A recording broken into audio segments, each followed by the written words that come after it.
name's Courtney Gilbert. I'm the curator of visual arts at the Sun Valley Center for the Arts. And the exhibition that we have up this summer is called Mirage, Energy, Water, and Creativity in the Great Basin. The exhibition includes work by a wide range of artists, all responding to the Great Basin, the vast part of the American West that's defined by the fact that all of its rivers drain internally rather than to the sea.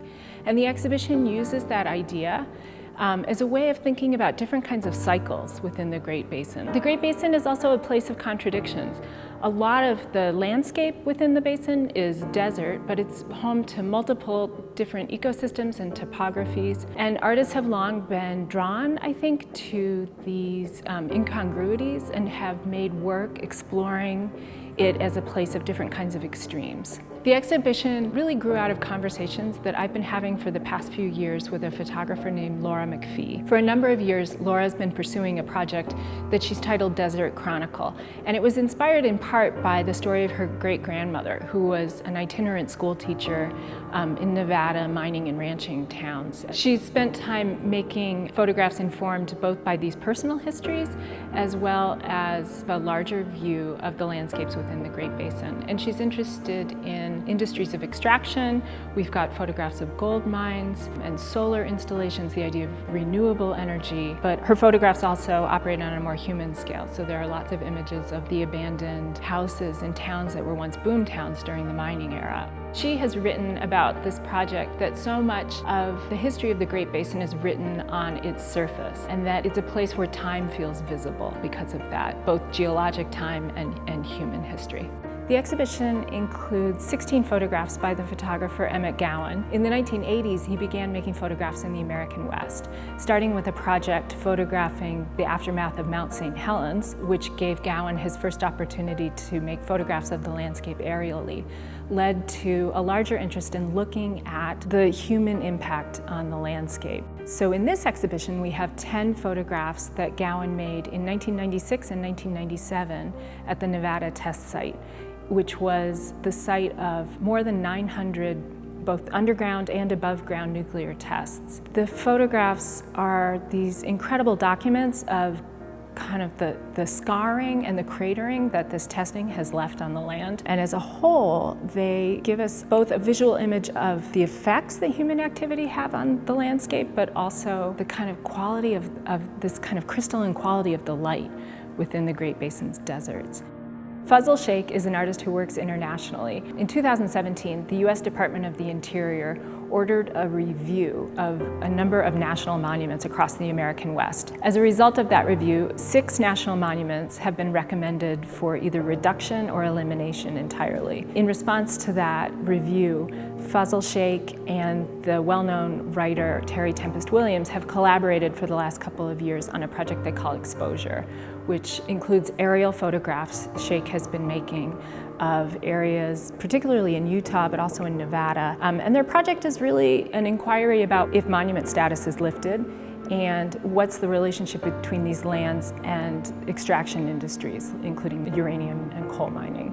And then also the impact of the extraction industry on, particularly on the native peoples for whom these lands are their home.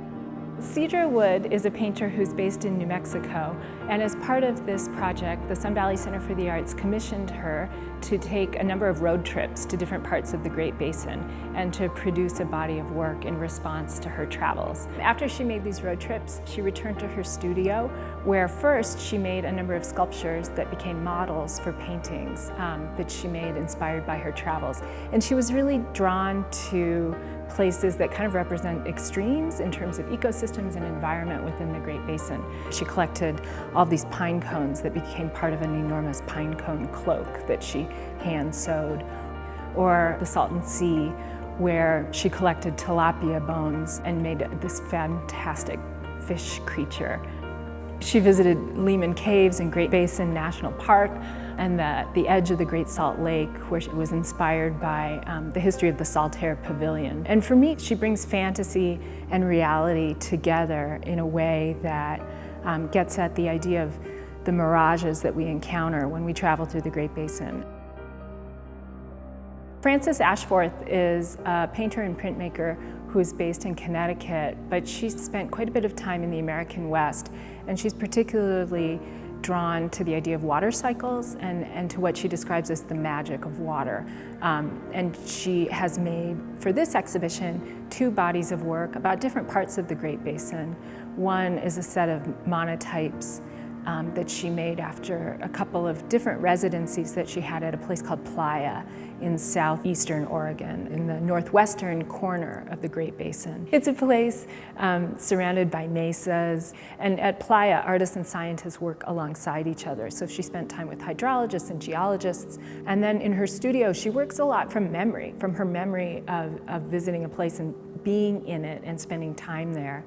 And so she makes these kind of fleeting, deceptively abstract images that are all about the experience of water in a given place. And the same is true of 2 prints she made of the Bear River, and her work gets at the shimmery nature of the land in the Bear River. Ondrea Satele is an internationally known artist who has made her home in Joshua Tree in Southern California, where she's established A to Z West, which is a 70-acre artwork that is also a site for living, working, and creative experimentation. So in this exhibition, we have an example of her wall sprawl, which is wallpaper she's designed using satellite imagery of areas that she calls fringe areas in the desert, areas on the dividing line between development and wilderness. And she's really interested in the idea of the way that the deserts are being transformed through development and also through use by the military. We've hung a large painting that Satele did that she calls a prototype for billboard. And I think it's in part about her experience of that place, but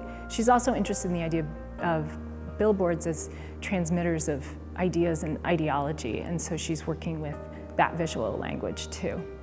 Robert Smithson is the artist who created what is probably the best known earthwork, Spiral Jetty, which is on the northeastern shore of the Great Salt Lake. It's a 1,500-foot long, 15-foot wide spiral made of basalt and earth. Smithson finished the Spiral Jetty in 1970 with the understanding that through changing lake levels and through erosion, it would inevitably change through time. And that change was something he embraced. He was very interested in the idea of entropy as a force in the universe. So we have an exhibition print of a photograph Nancy Holt made after she completed the sun tunnels, which is a large installation in the Great Basin desert that consists of 4 concrete cylinders that are 18 feet long, 9 feet in diameter. They align with the summer and winter solstices, and they're drilled with holes that correspond to 4 different constellations. So they're really about the experience of time on a daily cycle, on a seasonal cycle, and also on a cosmic level. And they frame the landscape of the desert that surrounds them in a really beautiful way, so that they create this total experience for visitors. In addition to the exhibition prints of photographs of the sun tunnels and Spiral Jetty, we also have films that the artists made while they were working on their respective projects. So you can see the process they went through and the work that they undertook as they made these earthworks. The Great Basin offers a kind of obscurity and mystery, and it allows not just government agencies and corporations to do things in its landscapes that they couldn't do elsewhere, but it also allows artists to execute projects at a scale that wouldn't be possible in other types of landscapes.